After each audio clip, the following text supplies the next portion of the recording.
오는 26일부터는 시중은행에서 대출로 빌릴 수 있는 돈의 한도가 지금보다 크게 줄어들게 됩니다.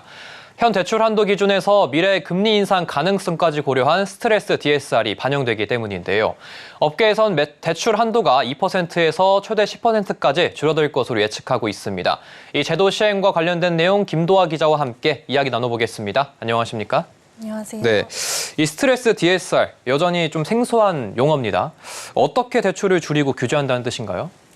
네, 은행에서 대출을 받을 때 매년 갚아야 하는 원리금 상환액이 연소득의 40%를 넘을 수 없도록 한 게 DSR인데 이 DSR을 더 강화하는 규제라고 보시면 됩니다.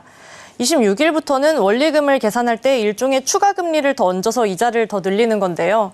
이자가 늘어난 만큼 대출 한도가 줄어들게 되는 셈입니다.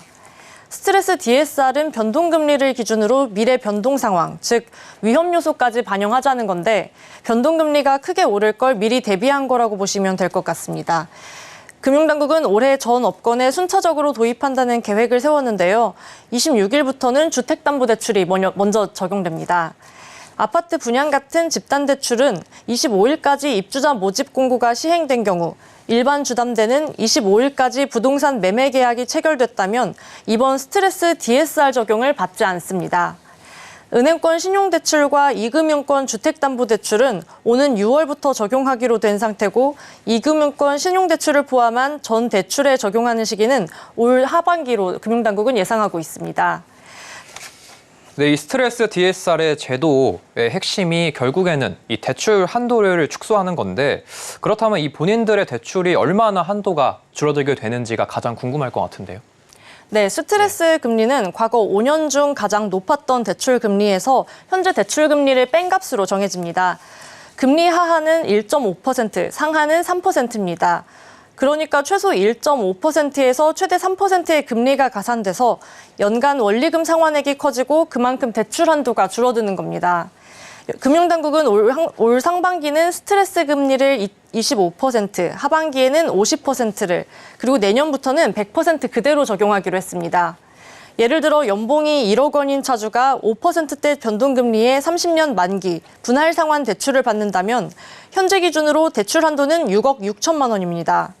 여기서 스트레스 금리 1.5%를 적용하면 상반기엔 3천만 원, 올 하반기엔 6천만 원이 줄어듭니다. 그리고 내년에는 대출 한도가 최대 16% 감소하는데 변동금리의 경우엔 1억 원가량 감소할 것으로 예측하고 있습니다. 마찬가지로 연소득 5천만 원의 차주가 같은 방법으로 대출을 받는다면 현 3억 3천만 원의 대출 한도는 상반기엔 1,500만 원, 하반기에는 3천만 원, 내년에는 5천만 원이 감소할 것으로 금융당국은 보고 있습니다. 금융당국은 일단 변동금리 외에 혼합형과 주기형은 고정금리 적용 기간을 감안해서 적용 기준을 완화했는데요. 대출 감소 규모는 변동형보다는 1,000만 원에서 3천만 원 덜 감소할 것으로 보입니다. 이 현재 집값 상승 속도를 보면은 이 대출을 받지 않고서는 좀 집을 사기 어렵다 이런 말들도 많이 나오는데 그런데도 이 당국이 대출을 더 이렇게 세게 규제하게 된다면은 사실상 좀 집을 사기도 더 쉽지 않아질 것 같은데 좀 어떻습니까? 네, 그렇습니다. 스트레스 DSR 도입 배경도 사실상 부동산 문제와 직결됐다고 볼 수 있습니다. 현재 경제협력개발기구 OECD 회원국 가운데 가계부채 비율이 100%가 넘는 곳은 한국이 유일합니다. 여기에 부채 절반가량 주택담보대출이라는 점, 그리고 주담대의 70%가 변동금리라는 점 때문에 정부가 더 강하게 조이게 된 배경입니다. 기존의 DSR로도 관리가 가능하지 않느냐고 반문하시는 분도 적지 않은데요. 문제는 금리 변동성이 커지면서 최근 사실상 갚을 능력이 부족해진 대출자도 적지 않습니다. 과거 저금리 시대에서 DSR 40%로 연 2%대 대출을 받았다면 현재 금리는 5, 6%대인데 이미 원리금 상환 능력을 뛰어넘은 상태입니다.